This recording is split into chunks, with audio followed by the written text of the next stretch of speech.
Jésus. Est-ce que tu peux encore acclamer Jésus? Est-ce que tu peux encore monter? Tous ces cris de joie. Est-ce que nous pouvons pousser des cris de joie? Amen, amen. Amen, amen. Nous pouvons nous rasseoir. La Bible me dit, entrez dans ces parvis avec des acclamations et des cris de joie. Nous étions juste en train de dire bonjour à celui qui demeure éternellement. C'est comme ça que j'ai dit, poussons des cris de joie. Je remercie l'ange de cette église, le pasteur Gamaliel et tout le corps des serviteurs de cette assemblée qui ont voulu bien porter leur dévolu sur nous, afin que nous puissions être des lance-voix qui prêcheraient au courant de cette semaine qui vient de s'écouler, où nous avons commencé un sous-thème dans le grand thème que vous développez au courant de ces 10 semaines, la délivrance pour entrer dans sa destinée. Nous avons commencé ensemble avec ceux qui étaient avec nous le mardi en parlant sur le règne des ténèbres, où nous avons puisé notre texte de base dans le livre d'Ésaïe chapitre 23 et nous avons débordé jusqu'au chapitre 9 versets 1 à 2. La Bible dit dans ce livre d'Ésaïe chapitre 8 verset 23, « Mais les ténèbres ne régneront pas toujours dans les pays qui a maintenant des angoisses. Si les temps passés étaient couverts de pauvres, les temps à venir seront couverts de gloire. » Alors nous sommes allés à l'origine pour comprendre pourquoi Ésaïe devait prophétiser comme ça. C'est comme ça que nous avons commencé à étudier les 2 nations sur lesquelles la prophétie est adressée. La prophétie était adressée à 2 nations qui ont manqué la force d'accéder à leur gloire. C'était la nation de Nephtali et la nation des Zabylon.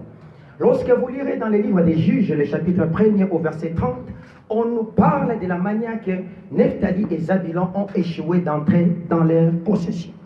Et nous avons essayé de simuler ces cas au cas de beaucoup de chrétiens aujourd'hui. Il y a des chrétiens qui manquent la force d'entrer dans leur destinée. Il y a des chrétiens qui, à force de subir les combats, ils cohabitent maintenant avec l'ennemi. Et ils acceptent cette situation là-bas. Et nous sommes allés à l'origine pour chercher à comprendre pourquoi, cette fois-là, Zabylon et Nephtali avaient échoué. C'est alors que le Seigneur va nous renvoyer à l'origine même de la création de ces territoires. Lorsque le Seigneur lorsque Jacob était en train de bénir ses enfants, il a donné des territoires extraordinaires à Zabylon et à Nephtali. Même quand Moïse est arrivé, il a confirmé les mêmes choses. Mais évidemment, malheureusement, lorsque Noé, lorsqu'il a fini sa course de déluge, malheureusement, je ne sais pas s'il était pris par la joie ou il était en train de fêter, l'un de ses enfants, malheureusement, je ne sais pas pris par quel vent, est allé voir à ce que le peuple, ce qu'il ne pouvait pas voir, pris par la colère, les parents vont libérer une grande bénédiction sur cet enfant qui s'appelait Canaan. La malédiction a touché à la nation tout entière, au territoire de Canaan. Or, Canaan était le territoire qui était dédié aux enfants de Dieu. Alors qu'ils avançaient, Dieu leur avait dit d'avancer, de prendre possession de ces territoires. Mais prenant la possession des territoires, il y avait des endroits que le Seigneur, il y avait des choses que le Seigneur avait dit qui devaient vouer totalement à l'interdit, qu'il ne devait pas prendre. C'est notamment quand il devait déjà entrer en possession de ces terrains, le Seigneur avait interdit de prendre les femmes de cette nation, parce qu'ils avaient des cultures qui n'étaient pas bien, parce qu'ils devaient contaminer la nature qui était propre, parce qu'en Israël devait sortir celui qui devait sauver toute la terre. Malheureusement, la cohabitation a créé des choses tout à fait anormales. Zabylon et Nephtali sont demeurés dans cette histoire là-bas. Et les ténèbres ont commencé à régner dans ces contrées là-bas. Oui, la Bible me dit que l'héritage est communiqué à la double portion à celui que je le donne, à mon premier-né. Mon fils premier-né reçoit la double portion de mon héritage. Or, l'héritage n'est pas seulement bien, il y a l'héritage maléfique, il y a l'héritage de Dieu. Malheureusement, l'héritage maléfique qui s'appelle malédiction, que Zabylon, Canaan avait, a donné ça à celui qu'on appelle Sidon, qui était le premier-né de Canaan. Est-ce que je me fais comprendre? Amen. Il a reçu donc la double portion des malédictions que celui qu'on appelle Noé avait libéré sur son propre fils. C'est comme ça que ces territoires étaient déjà pollués. Alors le peuple qui avançait devait mettre ces gens dehors. Mais ils ont manqué la force. Ils ont manqué la force. Alors Ésaïe, voyant ces choses, il a commencé à prophétiser. Mais les ténèbres ne régneront pas toujours dans le pays qui a maintenant des angoisses. Parce que le règne des ténèbres a les délais. Il doit prendre fin. Moi, je ne sais pas ce qui se passe dans ta vie. Il faut qu'à un moment, que les ténèbres prennent fin. Alors, j'ai révélé au peuple de Dieu. J'ai dit que la délivrance ne peut pas venir aussi longtemps qu'il n'y a pas de révolte. C'est-à-dire quoi? Lorsque tu ne constates pas quelque chose d'anormal dans ta vie, lorsque tu penses que tout est normal, la délivrance, on ne parlera pas de la délivrance. On parle de la délivrance lorsqu'on commence à voir que ce que je vis est anormal. Amen, amen. C'est alors que la révélation commence à venir. Alors j'ai révélé à l'église, j'ai dit, les 10 semaines n'est qu'une révélation. C'est une lumière qui est en train de traverser. Et quand la lumière traverse, nous devons marcher vers la lumière. La Bible me dit dans le livre d'Ésaïe, lève-toi, sois éclairé, car ta lumière arrive. La première des choses, lorsque je me mets debout, j'ai la révélation. Je vois que là où je me tiens, ce n'est pas bien. Mais la deuxième des choses, je dois saisir la grâce qui s'appelle la révélation qui est en train de venir. Amen, amen. C'est-à-dire quoi? C'est la révélation qui me pousse à me tenir debout. La première des choses. La deuxième des choses, la grâce qui vient pour me bénir est à moi de la saisir. Nous avons dit que la bénédiction, on l'a saisie. Voilà pourquoi Bartimée, voyant Jésus en train de passer, il a commencé à crier, « Oh fils de David, aie pitié de moi !» Jésus ne venait pas vers Bartimée, mais Jésus était en train de faire sa course. Bartimée devait s'efforcer pour aller vers Jésus. Église, aussi longtemps que tu ne comprends pas que Jésus est sur sa route et que tu dois saisir cette grâce, tu passeras à côté de ta destinée. Amen, amen. Nous avons expliqué à l'église, faites attention parce qu'il y a des peuples qui sont assis totalement dans les ténèbres. J'ai dit à quelqu'un, aussi longtemps que tu n'étais pas encore mis debout, tu verras comme si l'endroit sur lequel tu te tiens n'est que gloire et beauté. Il faut faire un mouvement pour que tu regardes d'où je suis venu. Amen, amen. C'est comme ça que nous avons pris le deuxième jour l'exemple d'un homme qu'on avait l'habitude de transporter et qu'on déposait à une porte qu'on appelait la belle. Cet homme était paralytique dès naissance. Alors on a dit quoi? C'est que dans la nature de cette personne, il y avait déjà des paralysés, il y avait déjà des problèmes. Ça c'est dans sa nature. Et la deuxième des choses, cet homme ne pouvait pas marcher, on les transportait, on devait alors aller les déposer quelque part. Il faisait le business de quelqu'un. Aujourd'hui, bien aimé, il y a beaucoup de chrétiens qui font le business des gens. Ta pauvreté, ta maladie, ton chômage, ton célibat est en train d'enrichir quelqu'un. Le problème, c'est que tu dois comprendre que ce qui m'arrive est anormal et pour saisir la grâce de ces 10 semaines qui est en train de passer. Amen, amen. C'est comme ça que nous avons comparé cette histoire avec les lépreux des 2 Rois, chapitre 7.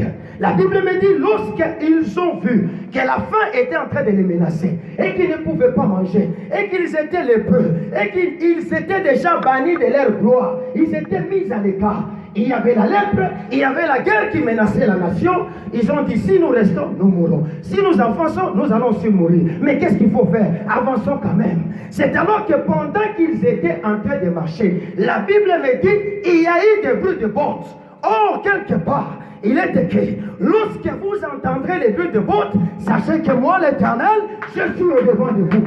J'explique ce matin. Les bruits de bottes, c'est quoi?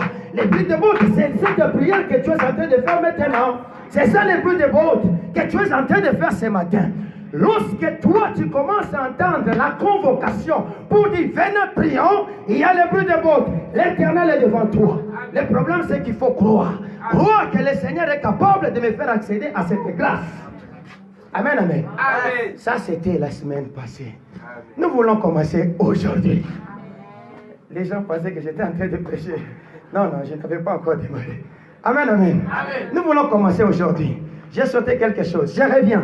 Nous sommes allés avec le peuple de Dieu dans 1 Samuel chapitre 11. Nous les avons fait voir l'histoire de ce peuple qui était menacé par un certain Jabès. Jabès qui signifie sec, c'est-à-dire la sécheresse qui était en train de menacer tout Israël en ce temps-là. Israël voyant un des fils des Ammonites qui s'appelait Nashtash, je ne sais pas, quelque chose dans ce sens, venir. Ils ont dit, ces hommes sont tellement forts, faisons ainsi. Donc, ils forment des compromis. C'est Israël lui-même qui avance vers ces hommes. Lorsqu'il vient, il dit, non, nous sommes venus traiter une alliance avec toi. Écoute-moi la curiosité, écoute-moi cet homme. Il dit, pour traiter alliance avec vous, il faut donc que je vous crève un œil. Ainsi donc, je jetterai tout l'opprobre sur Israël. Écoutez-moi ces choses. Nous avons dit au peuple de Dieu, c'est que l'acceptation de la fatalité est une forme de compromis que toi tu fais avec l'ennemi. L'acceptation de la fatalité. La fatalité, c'est quoi? C'est ce chômage, cette pauvreté, c'est tout ce que tu es en train de vivre. Aussi longtemps que tu l'acceptes, tu es en train de traiter alliance. C'est-à-dire quoi? L'ennemi est en train d'entrer dans ta vision et de les percer. Ainsi donc, tu ne verras plus bien. Or, Dieu nous a donné les yeux pour voir. Il faut voir. Aussi longtemps que tu n'as pas encore vu, tu ne sortiras pas. Qu'est-ce que tu as vu ce matin? Qu'est-ce que tu as vu cette nuit? Il faut que je voie. J'ai vu. Lorsque tu commences à voir, la répétition des visions conduit à chercher à comprendre, à ouvrir l'intelligence. Voilà pourquoi Paul par là, il a dit, il a besoin des gens dont l'intelligence est renouvelée. Amen. Oui, malheureusement Israël, on savait qu'il avait une grande vision, il fallait donc percer l'œil. Parce que quand on devient bon, on ne voit plus bien. Les yeux ne sont que les miroirs de l'âme. Les yeux, c'est les miroirs de l'âme. Amen. Les yeux, c'est les miroirs de l'âme. Je m'arrête là. On commence aujourd'hui. Alors ces gens-là, comme ils ne comprenaient pas, et qu'on devait les trouver, on est allé dire cette histoire à qui? À Saül.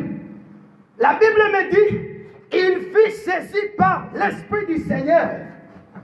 Et la colère l'empara. C'est-à-dire quoi? La révolte les saisit. Lorsque le Saint-Esprit vient, il te convainc. Et cette conviction, des fois, s'agit comme une forme de colère. La colère l'empara. La Bible me dit qu'il revenait de son champ. Il prit 4 paires de bœufs, qu'il les coupa en deux. Il les renvoya au camp de l'ennemi qui les défiait. Il dit, ceux-là qui ne voudront pas marcher comme nous, aujourd'hui, c'est ainsi qu'ils seront traités. Amen. Un seul homme.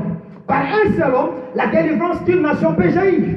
Partout, la délivrance de ta famille peut jaillir. Si tu marches selon l'esprit. Amen. Si tu te laisses emporter sous l'onction, si tu marches sous la vision, n'est-ce pas qu'il est écrit, c'est l'onction qui brisera les jougs. Amen. C'est-à-dire, tu as besoin du Saint-Esprit. C'est comme ça que lorsque Samuel et Saül a eu cette révélation, lui seul s'est levé. Lui seul a motivé le peuple. Lui seul a réorganisé l'armée pour attirer, pour avoir ainsi donc la victoire. Ce matin, nous voulons continuer dans notre enseignement. Ça, c'était juste une synthèse. Nous voulons continuer avec notre enseignement. Cette fois-ci, nous voulons le continuer avec l'histoire d'un homme que vous connaissez, que vous avez déjà lu pendant beaucoup de temps. Mais nous voulons l'aborder sous l'onction du Saint-Esprit par rapport à la révélation de ces 10 semaines. Il s'agit d'un homme qu'on appelle Gédéon. Amen. Est-ce qu'on peut se tenir debout pendant quelques minutes? En respect, en parole de Dieu. On va nous lire dans le livre des Juges, chapitre 6, versets 7 à 15. On sautera, on nous lira 26 à 28. Et quelqu'un va nous préparer Actes des Apôtres, chapitre 7, versets 38 à 43. Amen. Que je les lise moi-même ou bien? Juges, chapitre 6, versets 7 à 15. Amen. Israël fut très malheureux à cause de Madian. Et les enfants d'Israël crièrent à l'Éternel. Lorsque les enfants d'Israël crièrent à l'Éternel au sujet de Madian, 8. L'Éternel envoya un prophète aux enfants d'Israël. Amen. Il leur dit, ainsi parle l'Éternel, le Dieu d'Israël. Je vous ai fait monter d'Égypte et je vous ai fait sortir de la maison de servitude. Je vous ai délivré de la main des Égyptiens et de la main de tous ceux qui vous opprimaient. Je les ai chassés devant vous et je vous ai donné leur pays. 10. Je vous ai dit, je suis l'Éternel, votre Dieu. vous ne craindrez point les dieux des Amoréens dans le pays lequel vous habitez, mais vous n'avez point écouté ma voix. 11. Puis vint l'ange de l'Éternel, et il s'assit sous les térébintes d'Ophra, qui appartenait à Joas, de la famille d'Abiézer. Gédéon, son fils, battait du froment au pressoir pour le mettre à l'abri de Madian. 12. L'ange de l'Éternel lui apparut et lui dit, l'Éternel est avec toi, vaillant héros. 13. Gédéon lui dit, ah mon Seigneur, si l'Éternel est avec nous, pourquoi toutes ces choses nous sont-elles arrivées? Et où sont tous ces prodiges que nos pères nous racontent? Quand ils disent, l'Éternel ne nous a-t-il pas fait monter hors d'Égypte? Maintenant l'Éternel nous abandonne et il nous livre entre les mains de Madian. 14. L'Éternel se tourna vers lui et dit, va avec cette force que tu as et délivre Israël de la main de Madian. N'est-ce pas moi qui t'envoie? 15. Gédéon lui dit, ah mon Seigneur, avec quoi le livrerai-je Israël? On saute, 26. Je vais à 26. 26 à 28, oui. 26 à 28. Tu bâtiras ensuite et tu disposeras sur le haut de ces rochers un autel à l'Éternel ton Dieu. Tu prendras le second taureau et tu offriras un holocauste avec le bois de l'idole que tu auras battu. 27. Gédéon prit 10 hommes parmi ses serviteurs et fit ce que l'Éternel avait dit. Mais comme il craignait la maison de son père et les gens de la ville, il exécuta de nuit un an de jour. Amen. Amen. Nous sommes dans le livre des Actes des Apôtres. Je vais lire rapidement pour vous, versets 38 à 43. Celui qui, lors de l'assemblée au désert, étant avec l'ange qui lui parlait sur la montagne de Sinaï avec nos pères, reçut des oracles vivants pour nous les donner. Nos pères ne voulurent pas lui obéir. Ils les repoussèrent et lui tournèrent leur cœur vers l'Égypte, en disant à Aaron, fais-nous des dieux qui marchent devant nous, car c'est Moïse qui nous a fait sortir du pays d'Égypte. Nous ne savons ce qui lui est et ce qui est devenu. Et en ce jour-là, ils firent un veau, ils offrirent un sacrifice à l'idole, se réjouirent de l'œuvre de leurs mains. Alors Dieu se détourna et les livra au culte de l'armée du ciel, selon qu'il est écrit dans le livre des prophètes.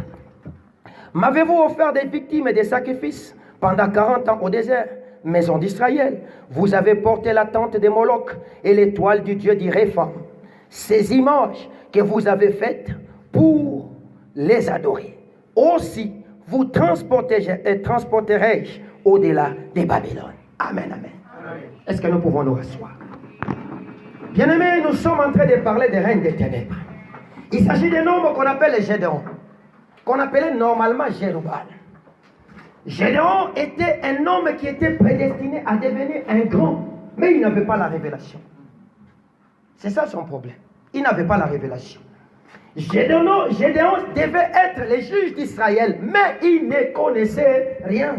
N'est-ce pas qu'il est écrit, mon peuple périt faute de connaissance. Lorsqu'il te manquera la connaissance, tu passeras à côté de ta destinée. Cherche à t'instruire et à connaître pourquoi je suis né, quelle est la mission et pourquoi le Seigneur m'a créé. Il y a des gens qui vivent comme s'ils étaient une génération spontanée et qui sont apparus comme ça pour vivre. Non. Tu as une raison pour laquelle le Seigneur t'a envoyé sur cette terre. Et cette raison-là, c'est ce qu'on appelle la destinée. C'est cette raison là-bas. Lorsque tu remplis cette raison là-bas, tu entres dans la catégorie des adorateurs que le Seigneur cherche. De ceux-là qui accomplissent de sa volonté. Amen, amen. Alors Gédéon était recherché par Dieu lui-même. Parce qu'aussi longtemps qu'il ne comprenait pas, Dieu s'approche. Lorsque tu ne comprends pas, Dieu se révélera à toi pour t'aider. C'est comme ça qu'il y a des prophètes qui viennent pour te dire j'ai vu. C'est juste pour te recadrer, te remettre sur la voie. Mais malheureusement, tu ne comprends pas. Parce que même si le prophète te dit qu'il a vu, le problème c'est à toi d'aller les sonder pour chercher à comprendre qu'est-ce que Dieu veut dire dans cette révélation. Amen, amen. Malheureusement, les chrétiens ne le font pas. Les chrétiens ne le font pas. Oui, il a fallu à cet homme qui s'appelle Gédéon de se mettre debout afin de briller. Lorsqu'on se met debout, on brille dans la gloire que le Seigneur a préparée pour nous. Amen, amen. Mais malheureusement, il ne connaissait pas. Il fallait donc qu'il puisse entrer en connaissance de ce qui s'est passé dans sa vie et dans la maison de son père. Le problème, c'est là que ça commence. Et cet homme de Gédéon était né d'une famille qui était des familles de patriarches. Son père étant un patriarche, c'est lui donc qui détenait tout, qui gardait la sorcellerie de tout Israël en ces temps là-bas. C'est dans cette maison là-bas, sous ces poteaux, ces poteaux d'Akhéra qu'on avait bâtis dans sa maison là. C'est là qu'on avait planté. Le problème, c'est Dieu là qu'ils adoraient. C'est Baal, parce que c'était Baal. C'est Dieu là qu'ils adoraient. Parce qu'ils s'étaient détournés de la voie de Dieu, Dieu les a donc livrés, comme nous venons de le lire dans les Actes des Apôtres. Lorsque toi tu fais le culte de ces dieux étrangers, tu ne veux pas comprendre qu'il ne faut pas adorer les objets, qu'il ne faut pas adorer même ton corps là-bas. Dieu va te livrer à tes passions. La Bible dit, il les a donc livrés à leur désir, au Dieu du ciel, à la reine du ciel, qu'on appelle en ces temps là-bas Astaraté, cette divinité là-bas. Amen, amen. Alors je devais donc comprendre, mais pourquoi? Quel était donc ces dieux? Parce que pour combattre quelqu'un, il faut entrer dans son système et les comprendre. Et lorsque tu as sa force, c'est alors que tu pourras les combattre. Amen, amen. Alors il fallait comprendre. Oui, dans cette maison, on avait déjà bâti l'hôtel. Oui, dans cette maison, on avait déjà créé des choses. C'est ce qui était dans la fondation. Qu'est-ce qu'il y a dans la fondation de votre vie? Tu n'es pas celui qui a commencé cette maison. Tu n'es pas celui qui a commencé cette maison. Je porte le nom de Balifa, qui est le nom de mon arrière-grand-père, le nom de mon père, mais je ne suis pas celui qui a bâti ces noms. Je dois donc chercher à connaître qu'est-ce qui s'est passé à notre fondation, qu'est-ce qu'on avait mis comme pierre principale de notre fondation, et qui fait qu'aujourd'hui, je suis soit riche, ou je suis soit pauvre, ou je suis en train de subir les fracas de la terre, je suis en train de subir les problèmes de ce monde. Qu'est-ce qui s'était passé? Amen, amen. Alors, parce que Gédéon ne se demandait pas, Dieu va lui envoyer un ange. Et cet ange va s'approcher de lui. Malheureusement, cet homme, l'ange qui s'approche de Gédéon, il lui dit, vaillant héros. Il dit, non, non, si j'étais vaillant, mais pourquoi tous ces malheurs nous arrivent-ils? C'est ce que le prophète te dira. Je te vois travailler à côté d'un grand homme. Ah, pana, dans ma famille, ça ne s'est jamais fait. Mais Gédéon, qui connaissait un peu le culte d'adoration, va dire, ah, dans ma force, parce qu'il avait une force, c'est lui de battre les blés, de faire la farine.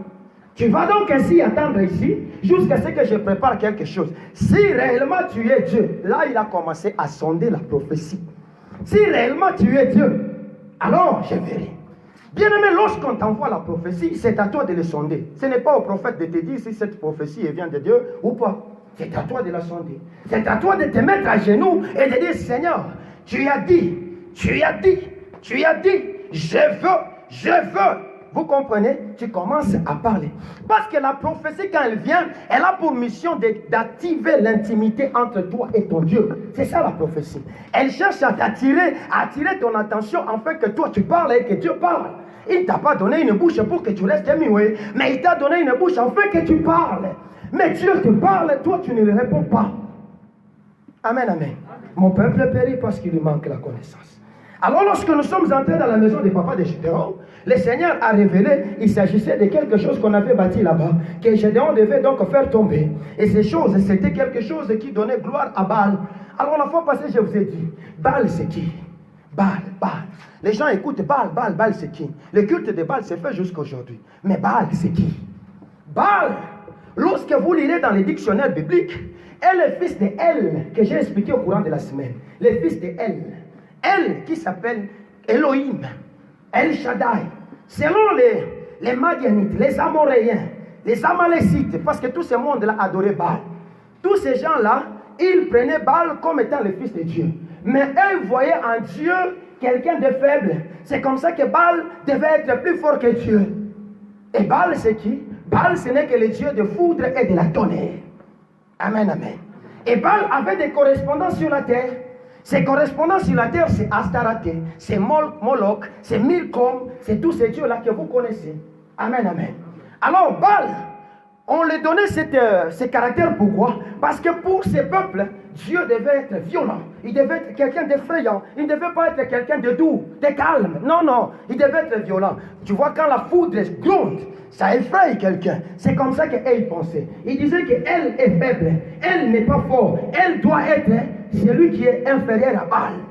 Amen, amen. Alors, lorsque Israël, en ces temps, arrive en ces territoires, Israël commence à vivre exactement sous la domination de ces dieux. Pourquoi?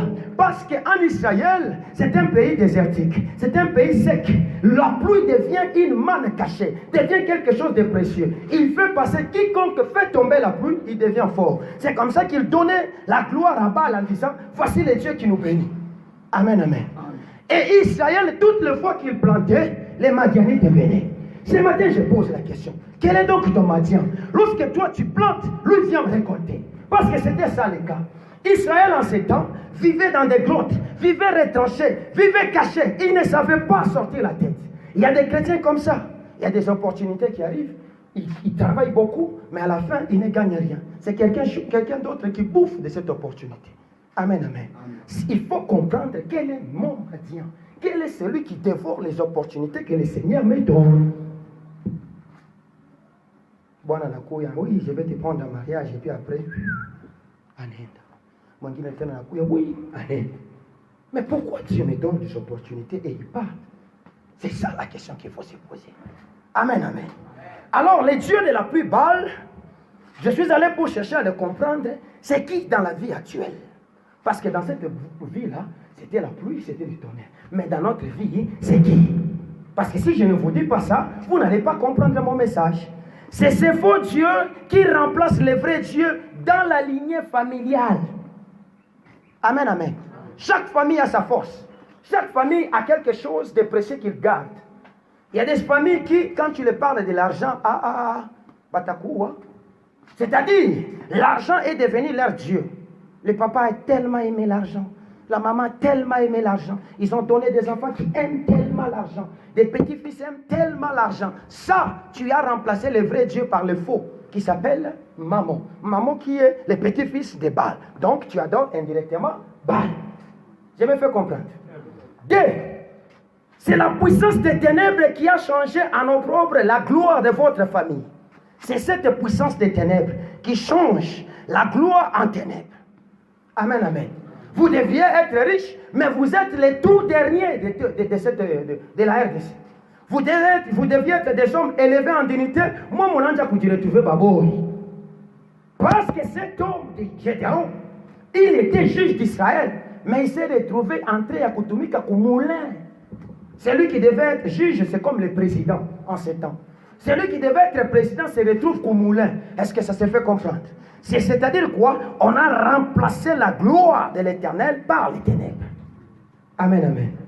Toi, c'est le pilier des ténèbres de votre fondation qui soutient l'édifice de vos problèmes. Il est mambo, il est moussing, il est poteau, il est tchunga. C'est ce pilier-là qu'on appelle Baal. La source de vos problèmes.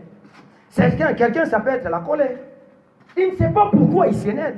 Il est tellement colérique. Lorsque les opportunités viennent, écoute-tout bien. Le jour de conclure le contrat, il ne sait pas comment il va s'énerver jusqu'à perdre cette opportunité. Le pilier de ton problème, c'est la colère. Amen, amen. C'est la colère. J'ai parlé aux gens qui étaient là la semaine passée. Je les ai dit, je suis né asthmatique. J'ai combattu l'asthme jusqu'à tel point que je n'ai pas su. J'ai chassé ces démons, je ne comprenais pas. Et puis à un moment, j'ai commencé à chercher la source de ces problèmes. J'ai tellement cherché la source des problèmes parce que les démons partaient et ils revenaient. Ils partaient, ils revenaient. C'est-à-dire, je pouvais connaître des accalmies. J'ai pris aujourd'hui, je me sens comme guéri. Ça fait 2 ans, je ne prends ni aminophiline, ni les ventolines, quoi que ce soit. Je saute, je joue comme tous les enfants. Mais à un moment donné, ça revient encore la maladie. C'est alors que je suis allé dans la profondeur pour que le Seigneur me révèle et me dise c'est quoi. Le Seigneur va me dire c'est la colère. Amen, amen. Pourquoi la colère? Je suis sorti d'une famille de guerriers. Je suis venu d'une famille de guerriers. Mon arrière-grand-père, c'était un grand guerrier, un chef coutumier, guerrier qui a sérieusement combattu les Belges ici au Congo. Preuve en est que sa tête se trouve en Belgique. Je vous ai déjà expliqué l'histoire. Amen, amen. Et cette colère est venue des alliances que lui a traitées avec les démons et qui s'est transmis comme ça de famille en famille. Et toutes les fois que moi je m'énervais, les médecins sont ici. Quand tu t'énerves, tu sécrètes de l'adrénaline tellement fort dans ton corps, ça entre dans les bronches. Pour les asthmatiques, la lumière, c'est-à-dire le trou là qui fait passer la lumière, gonfle, l'espace pour faire passer la respiration, le souffle, comme moi j'appelle lumière, échoue, tu commences ici donc à siffler. Et quand tu siffles, c'est ça l'asthme. Tu dors la nuit, tu fais... donc tu ne respires pas très bien. C'est ça le problème. Donc, pour guérir cette maladie, je suis condamné à ne pas m'énerver. Vous voyez, j'ai retrouvé le poteau qui soutient mon problème. J'ai retrouvé le poteau. Qu'est-ce qu'il faut faire? Maintenant, il faut renverser ce poteau-là. Amen, amen. Ça, c'est juste un exemple que je vous donne. La pauvreté, à Onashanga, c'est comme ça. Le problème de la pauvreté, ça peut être aussi quelque chose. Il faut aller à l'origine de ton problème pour comprendre. Beaucoup de gens ne comprennent pas. Par exemple, pour les mariés, il peut être là, il dit que non, tu sais, depuis bébé ou bibi, quoi pourquoi ils te combattent alors qu'ils ne sont pas de ton sang? Cherche. Quand tu fais l'extérieur du combat, quand tu fais le combat offensif, quand tu attaques tellement et que tu arrives à un moment, tu sens que ça ne donne pas de résultats. Rentre dans l'équipe. Réforme ta base. Cherche à comprendre ce qui ne va pas chez toi. J'ai dit ça à un homme de Dieu, un puissant pasteur de ces pays, malheureusement qui avait des problèmes de couple terribles chez lui. Je lui ai dit, non, tu regardes trop du côté de ta femme. Tu vois trop les sorciers du côté de ta femme. Le problème, c'est que chez toi, qu'est-ce que tu as fait? Qu'est-ce que tu as fait? D'où vient le problème? Le problème de cet homme, c'est que toutes les fois, parce que c'était quelqu'un qui travaillait, toutes les fois qu'il trouvait son argent, il avait tendance à aller donner à la grande sœur de sa maman. Les prémices. Il donnait ça. Je lui ai dit, indirectement, tu es en train d'adorer. La Bible nous dit, les prémices sont à l'Éternel. Les prémices sont à l'Éternel. Je lui dis, si tu veux renverser, si tu veux vaincre ces problèmes qui viennent vers toi, répands-toi. Fais le contraire maintenant. Prends quelque chose de symbolique, va maintenant bâtir les nouveaux hôtels, parce que l'ancien hôtel existe encore et pas. Va bâtir les nouveaux hôtels pour détruire la force. Va voir celui qui est loin, qu'il prie pour toi. Donne-lui cette offrande-là. Lorsqu'il priera ça, tu verras que la force de ceux qui te réclament de l'extérieur va cesser. Pourquoi? Parce que l'ennemi n'entre pas aussi longtemps qu'il n'y a pas de porte. La porte, c'est que c'est toi qui lui as donné. Aujourd'hui, il est calme.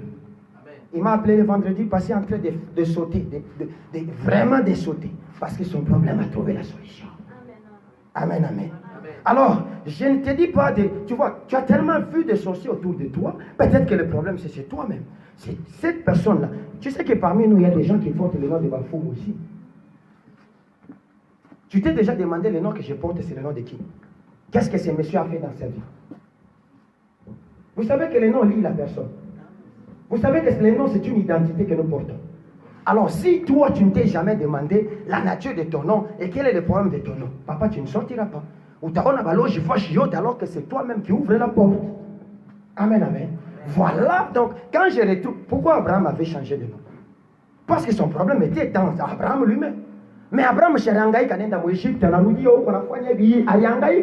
train de chercher l'ennemi à l'extérieur, alors que l'ennemi était à l'intérieur, lorsque le Seigneur est venu changer son identité. N'est-ce pas qu'il a eu l'enfant? Amen, amen. Oui. 4. C'est la pluie des tourments, de l'affliction qui tombe sur votre famille.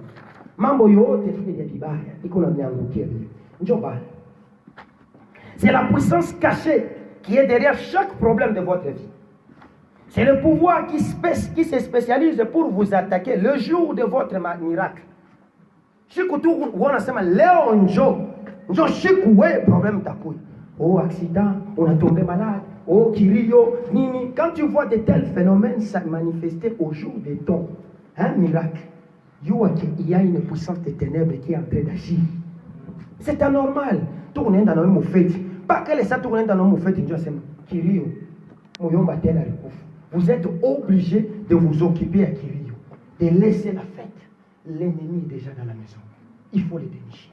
Amen, amen. C'est le pouvoir qui réclame l'adoration avant de te permettre avant de te permettre d'avancer. C'est ce pouvoir qui te pousse à croire que si il faut Pâques. Je vous ai dit l'exemple de ma propre femme. Ma propre femme, dans sa famille, elle avait remarqué que Dieu n'a pas de cage. Il fallait que tous les grands de la famille, les oncles, les ceci, réunir.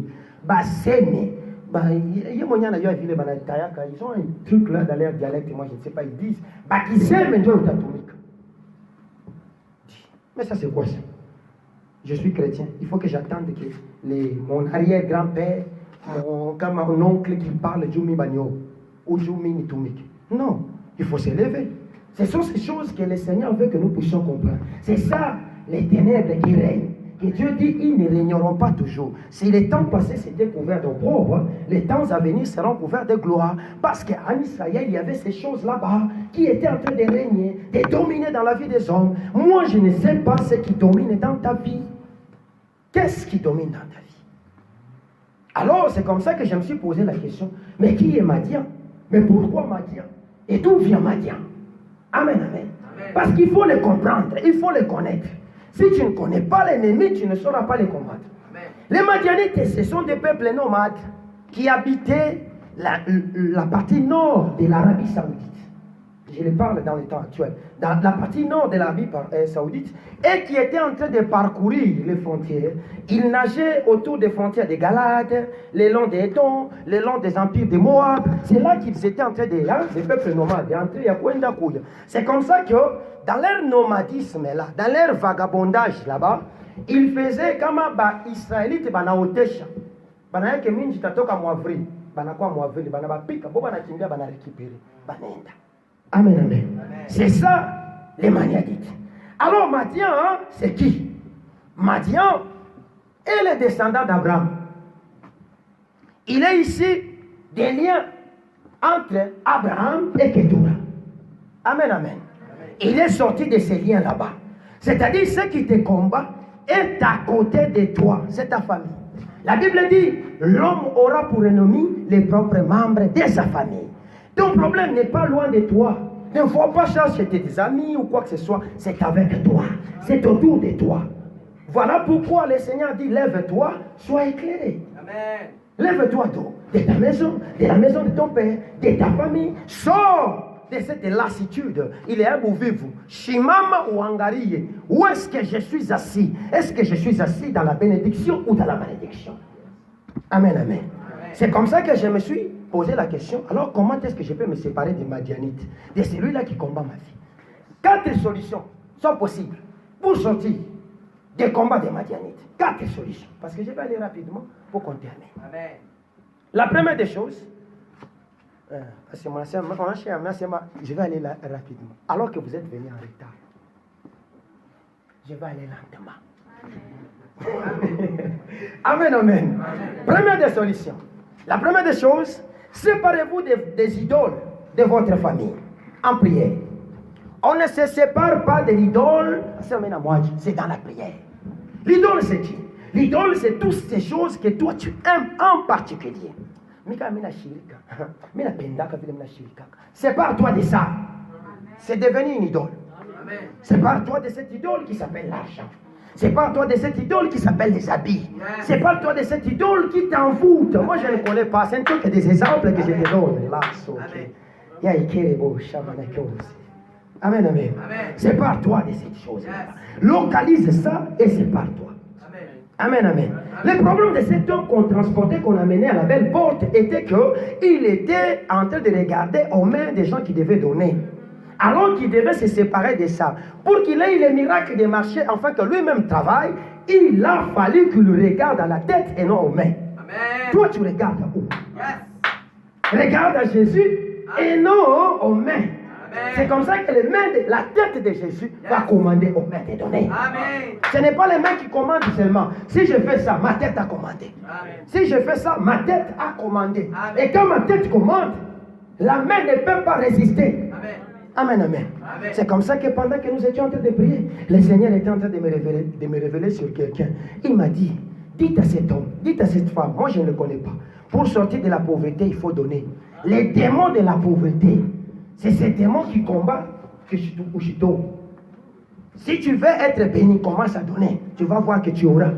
Le problème, c'est que les chrétiens ne donnent pas. Amen, amen. Le Seigneur m'a dit, dis-lui ça. Il se plaint, il pauvreté de Gani, il pauvreté de Gani. Commence à donner. L'Afrique ne donne pas, c'est comme ça que l'Afrique ne se développe pas. Les États-Unis, l'Europe, l'Asie nous donnent. Ils sont riches, ils avancent. Nous, on ne donne pas. On est là toujours comme ça. Cet homme-là qui ne donnait pas, il ne recevait rien. C'est la main qui donne, c'est celle-là qui sera bénie. On combat la pauvreté en donnant. Dieu a tant aimé le monde qu'il a donné. Mais pourquoi vous, ses fils, vous ne savez pas donner? Tel il est, tel nous devions être. N'est-ce pas ça? Mais est-ce que toi, tu es réellement comme Dieu? Parce que Dieu donne. Quand tu viens ici, n'est-ce pas que tu es venu demander mon gounipe, mon gounipe, mon gounipe? Quand Dieu te dit donne ici, tu ne veux pas donner à cette église. Pourquoi? Tu as déjà préparé 500 francs depuis le début de lundi. On est fondé mon jour. On s'est dit, samedi, dimanche. Non, église. Non. Les francs-maçons, les occultistes, quand ils donnent dans leurs associations, ils donnent de manière extraordinaire. Moi, je connais un ami, une fois, je ne sais pas pourquoi les occultistes sont comme ça. J'étais là, j'ai eu un ami qui vient, il me dit, non, mon frère, tu vois, je me suis intégré dans un groupe bien, j'ai besoin que là, au coup, c'est un groupe ni Rotary, c'est de l'occultisme. Oh, apana, si une contribution toute, on assiste à Bavev, c'est de l'occultisme. C'est de l'occultisme. Parce que la franc-maçonnerie et les Lion Club, et quoi? La Rotary, la Lion Club, c'est des branches de la franc-maçonnerie. Ça, c'est vrai. Une branche, yayo. Abale baru dante bale. On a une entreprise qui symbole qui roule, que la femme habituelle. C'est cette maison-là. Alléluia. Je scandalise quelqu'un. Alors je lui ai dit, je ne veux pas entrer là-bas. Vous comprenez? Mais il m'a même attiré ça, non, Dieu a conseillé à Masikine. Au début, c'est bien. On aide les Masikines, c'est bien. Mais l'intention, quand on a guardé Masikine, n'est-ce pas qu'ils viennent avec l'intention de voler la grâce? C'est comme ça que vous verrez un Jay-Z, un Beyoncé, Afrique, un incendie n'a franchi qu'à telle part, il vient avec beaucoup d'argent, il donne. Ils le savent, parce que quand il donne, Dieu bénit. Il est béni, notre Dieu, la Elohim, il est béni. Si tu veux provoquer la main de Dieu, c'est mettre. C'est comme ça que Dieu dit à Gédéon, tu prendras les taureaux, le jeune de ta famille, tu abattras les poteaux là, et tu mettras ça sur le nouveau autel. Tu comprends? La pauvreté qui menaçait celui qui s'appelle Gédéon devait être remplacée par le fait de donner. Lorsqu'il a offert à Dieu, Dieu est descendu. Il a eu la force. C'est ce jour-là que ce Gédéon va sonner la trompette. Le Seigneur lui dit, sonne la trompette. Il a vu les gens qui devaient l'assister. Ils étaient 30 000 qui sont venus. 30 000. Moi, je ne sais pas. Peut-être qu'ils sont 1 million. Ils ne te voient pas parce que tes mains sont secs. On a ton école à Kinga. Ils ne te voient pas parce que tu ne bouges pas. Bouge, mon cher, bouge. C'est en toi que tu vas faire tomber ces démons là-bas. Amen, amen. Oui, on a invité mon mariage à mon Ndjako. On a tout m'offrir ma verre. Il y a 1000 francs. Qu'est-ce qu'il va foutre avec les verres de 1000 francs? Je me retrouve en train de me marier. Je me suis retrouvé jusqu'à aujourd'hui. J'ai ces verres-là. 1000 francs, il y a qu'à chambre, presque demi-chambre, il y a ma verre. Il y a ma verre, même si je dois boire. Il y a Ivy, il y a Miné. Qu'est-ce que je vais foutre avec les verres? Ce que tu veux qu'on te fasse, fais-le. Fais-le, fais bien. On est pas tchao. On a peine d'avoir parti. Si tu lui offres un véhicule, ça va te coûter quoi? Aujourd'hui, les Congolais ont du mal à donner un terrain. Alors que Boulongo, Congo, beaucoup Bounene. Quelqu'un se lève aujourd'hui, je donne ma parcelle à l'église. Ah, Chataïchi, même on a un mégaphone à Ndjokosé. Ils sont rares qui donnent ça. Tu veux provoquer Dieu? Tu veux provoquer Dieu ce matin? Hein? Tu veux provoquer Dieu ce matin? Prends ce que toi tu aimes le plus là dans ta vie, qui a commencé à devenir les balles de ta vie. donne-les au Seigneur. Tu verras, le Seigneur va t'assister. Amen, amen. C'est comme ça que mon père spirituel, bon, ma mère spirituelle, donc l'épouse de mon père spirituel, m'a dit une fois, c'est Elvis, tu sais quoi, chez nous ici, dans cette maison, quand tu rentres, tu benda kintu sana, tu naitowaka. Dieu a dit, mon domaine à idolâtrer. Tu kosani na Mungu. Un jour, ils ont acheté le véhicule, ils pendaient le motoka. Maman n'a pas penda ça. Le papa venait de faire un grand accident. Aranja kurudia kukawamakule, alikuwa à l'hôpital. Il est moment, il est souffrance. Ndio mama anabeba motoka. Anakutana pasteur, moi c'est pasteur viens. Pasteur anakuwa banaomba. Anambia pasteur hii motoka ni yako. Voyez le temps qu'il a donné. C'était quand c'était le plus difficile où il ne pouvait pas donner. C'est ce moment-là, lorsque Abraham reçoit son unique, l'héritier, Dieu lui dit donne. Dieu ne demande pas dans ta faiblesse, il te demandera dans ta force. De la même façon que Satan ne te demandera pas dans ta faiblesse, il te demandera dans ta force. Abandonne. C'est à ce moment-là que Dieu t'engage à Mungu. Je vous ai dit, je vous ai donné mon exemple. J'ai travaillé à l'Est, j'ai touché $6,000 cash. C'est alors que le Seigneur m'a dit, laisse. Mon frère, il est troublé. J'ai fait 3 mois en train de négocier avec le Seigneur. 3 mois. Et ce qui m'a convaincu, c'est parce que Milanja Kona, ça ne m'a fait beaucoup. Milanja Koufrolé Loufou. Mouboka, il est dans sa entre la vie et l'argent. Le choix est clair. Je laisse. C'est comme ça que j'ai laissé. Vous comprenez? Mais ce n'était pas facile. Parce que j'ai regardé dans ma lignée. Personne n'avait touché cet argent. Personne n'avait touché cet argent. Je suis le premier inauguré. Il est chiffre. Je suis le premier. Mais Dieu, il est moment où on m'a acha. Demandez à ma femme, il vous dira. J'avais un contrat que j'avais engagé. Moi, on ne m'avait pas engagé comme Congolais. J'étais expatrié. J'avais un contrat avec Québec direct. J'ai négocié avec le numéro 1 de l'entreprise au téléphone. Vous voyez la grâce. Mais c'est à ce moment-là, le Seigneur me dit, donne-moi ton Isaac. Papa, il n'a facile. Hein? Ça fait beaucoup de temps, peut-être au courant de cette semaine, le Seigneur est en train de te dire, donne-moi ton Isaac parce qu'il a besoin de te délivrer. Mais tu ne comprends pas. Parce que tu aimes ça. Baal a déjà pris possession de cet endroit. Et il siège à cet endroit. Il domine à cet endroit. Il te dit, donne. Sache-le que quand tu vas faire ces mouvements, la délivrance viendra. Amen.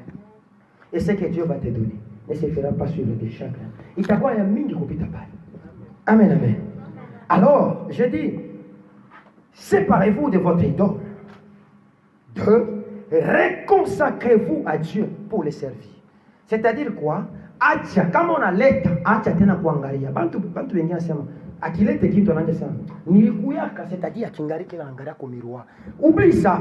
Ne considère plus les événements passés. La Bible dit ça, n'est-ce pas? Oublie les choses passées. Ça, oui, avance maintenant. Si je vous ai donné cet exemple, c'est pour juste vous le dire. Même pasteur Achidou, il est là, c'est mon ami, il ne connaît pas. Il me voit siéger là-bas, des fois, il pense que non, Elvis, non, non. J'étais quelqu'un. J'ai côtoyé des grands de ce pays. J'ai assisté dans des grandes réunions. J'ai été approché par des hommes élevés en dignité dans ce pays. J'ai été proposé plusieurs fois de devenir ministre. Moi ici, j'ai fait des interviews à l'époque de Kabila, directement comme ça avec la présidence. Vous comprenez? C'est alors que le Seigneur me dit, laisse. Et il me fait, tu vois, quand le Seigneur te dit, abandonne, il te met dans les... Anakweka mon garage yaki. Ces garages-là, nous ne connaissons pas les temps. Je ne peux pas te dire combien de temps ça va te prendre. Parce que qui l'a monté au temps yaki. Pour Joseph, ça lui a pris 16 ans de son existence. Pour David, ça lui a pris 17 ans de son existence. Pour Abraham, ça lui a pris 30 ans. Tu me comprends? Ok. Réconsacre-toi. C'est-à-dire, Dieu m'a dit, laisse. C'est pour dire que ce que j'ai touché là-bas, je toucherai plus que ça. J'étais à 4 chiffres, je vais aller à 5 chiffres. Jusqu'à ce que j'atteindrai 6 chiffres. Jusqu'à ce que j'entrerai à 7 chiffres. Vous comprenez? C'est comme ça. C'est-à-dire, il faut que je donne d'abord, je me consacre totalement au Seigneur. Pendant que je me consacre, le Seigneur est en train de ramasser pour moi. Il ramasse. Lorsqu'il va me donner, paf, kapata kataria. Utasema elibisa na bamba dawa. Shibambe dawa yangu. Natoka ni kwa Mungu. Amen. 3. Renverser, détruisez les hôtels de Baal. Tu ne peux pas détruire l'hôtel de Baal aussi longtemps qu'il y a une première étape où il y a remplir. Il y a abandonné l'idole, il y a dû consacrer comme Mungu. Tu ne peux pas mener la bataille. Pour mener la bataille, il faudra que les 2 premières étapes soient remplies. Il est sonné rempli, Njo t'a détruit ça. Njo unashimama sasa sema dit trop c'est trop mnanichezea, minavunja, minakanyanga, minangusha. Tu vois, tu as la force parce que tu es sous le protectorat. Tu es sous la couverture de la main de Dieu. Amen, amen. 4 maintenant pour finir, tu vas déclarer. Il est son avunja, tu déclares. Parce que Dieu dit, petits enfants, ne savez-vous pas que vous êtes des dieux? C'est-à-dire, j'ai le pouvoir de la vie, j'ai le pouvoir de la mort, de la même façon que Dieu a ça avec lui, avec moi. Ce que moi je confesse, c'est ce que je veux. Mais qui déclarer avec foi, ça viendra. Il y a des déclarations que l'homme de Dieu peut faire ici, ça ne vient même pas de Dieu, ça vient de lui. Mais en sa qualité de Dieu, il révèle en sa qualité de Dieu, il déclare. Je l'annonce, à la même période, il y a parmi une femme, elle portera un enfant, et il vient, toi tu saisis la bénédiction au Nazareth. Amen, amen. C'est-à-dire déclarer le salut, c'est-à-dire déclarer la délivrance, déclarer la paix, la justice, la sainteté sur vous et sur votre famille. Parce qu'en vous, il y a des nations, il y a des familles. Amen, amen. Même si tu n'es pas marié maintenant, des nations viendront de toi. C'est-à-dire, quand tu commences à déclarer, kama unalomba baraka, ushilombe tu mie ile ni choyo, mie na batoto yangu, na bwana yangu. Washikia. Tu wengine utawakuta upaka Mungu nibariki, Mungu nibariki. Non, bariki famille yangu, unibariki una mie. Kumbuka umutoto, Seigneur Jésus. Peut-être que oui, tu n'es que le canal, mais la bénédiction va exploser à la 3e génération. Ça, c'est comme on ne pas à mon niveau, ça viendra comment? Amen, amen. Voilà pourquoi Étienne, voyant ces choses, il commence à dire, vous avez remplacé, bana remplacé Mungu wetu na mamiungu yenu, en mettant leur symbole. Réfam, c'était un dieu. Réfam, c'est le dieu de l'eau, la fertilité. En Israël, la fertilité, c'était une grande bénédiction. Parce que c'est un terrain difficile. Je vous ai expliqué. Non seulement la richesse, c'est juste au bord de la mer. Comme on est ndani mule, nikumaibwa hakuna kintu. Vous comprenez? Et Nephtali et Zabulon habitaient les terrains côtiers. Ils avaient la richesse de la mer. Voilà pourquoi on appelait ça carrefour des païens. Parce que baranja kwa kumai, bantu kwa carrefour ya bantu ya ma culture ya mingi. Mais le salut de Zabulon et de Nephtali devait venir à Jésus seul. Vous comprenez? Alors, cette richesse-là s'est matérialisée dans vous là.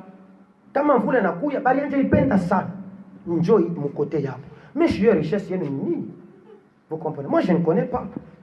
Ce que vous avez remplacé, moi je ne connais pas. Aujourd'hui, les occultistes ne se cachent pas. Vous verrez les symboles partout, dans des murs. Nous étions à une réunion au courant de cette semaine. On nous a carrément fait une invitation. Des gens pas bien. Carrément une invitation. Vous voyez une carte de visite avec des symboles. Il y a il mabintu. Il y a Bazapi. Et il ne se cache pas. Mais vous cachez Jésus. Pourquoi? Pourquoi vous cachez Jésus? Yes. Il faut livrer aussi Jésus. Moi, j'appartiens à Jésus. C'est Jésus pour moi. Ok, ça va. Tout comme au domaine, il y a compétition. Il faut qu'il y ait aussi des riches chrétiens. Yes. Amen. Après, on n'a pas de chrétien, tu as un miroir, il y a un païen. Non! Abraham n'était pas un pauvre. Amen. David n'était pas un pauvre. Yes. Joseph n'était pas un pauvre. Amen. Job n'était pas un pauvre. Amen. C'était des hommes bénis. Yes. Voilà pourquoi Jésus faisant la promesse à Pierre, il lui a dit, vous hériterez sur la terre comme au ciel. L'héritage ne commence pas au ciel seulement, d'abord sur la terre. Amen. Même si ça se fait suivre des tribulations, mais l'héritage est là. Amen. Dans ces siècles présents. Il n'a pas dit dans les siècles à venir, dans ces siècles présents. Amen. Si toi tu n'hérites pas, le problème c'est que tu ne comprends pas. Tant que l'héritier est encore enfant, il n'est pas différent d'un esclave. C'est ce que la Bible dit, n'est-ce pas? C'est-à-dire l'enfance, c'est quoi? C'est ça, l'ombre des ténèbres qui siège sur ta tête là. Tu ne comprends pas. Tu laisses quelqu'un de ta famille de siéger sur ton trône. Papa, le trône de ta vie a été fait pour toi, design pour toi, marqué pour toi, scellé pour toi, afin que toi tu y habites. Amen, amen. Alors, c'est comme ça que nous avons dit, les ténèbres, on ne les combat pas la lumière. Les ténèbres, on ne les combat pas la lumière. Je vais terminer. Nous allons lire dans Apocalypse chapitre 5. Je vais vous montrer les composantes de la lumière qui éclaire Jésus, qui devrait aussi t'éclairer. Apocalypse chapitre 5, verset 12. Je vais lire pour vous. Il disait d'une voix forte, l'agneau qui a été immolé est digne de recevoir la puissance, la richesse, la sagesse, la force, l'honneur, la gloire et la louange. C'est ça, les 7 composantes de la lumière qui entourent notre Dieu. Voilà pourquoi la Bible dit il est le Dieu des 7 esprits. Ce sont ces composantes. C'est-à-dire, Mungu wetu, il a à ses côtés une puissance qui s'appelle lumière. Et donc, gloire qui l'éclaire, richesse qui l'éclaire, force qui l'éclaire, honneur qui l'éclaire. Lorsque toi, tu commences à adorer, tu es saint, tu es saint, tu es saint. Il prend cette une des lumières là-bas, il le renvoie vers toi. Ça t'éclaire en fonction de ce que tu cherches.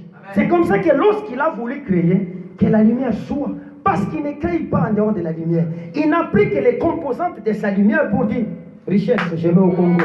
Force, je mets dans ces camps.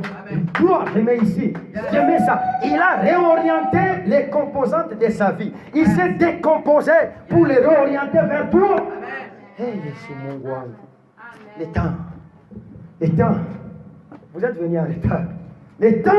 Alléluia. C'était notre enseignement. Vous comprenez? Voilà pourquoi tu as besoin de ces choses. Si tu n'es pas riche, adore le Seigneur. La richesse viendra.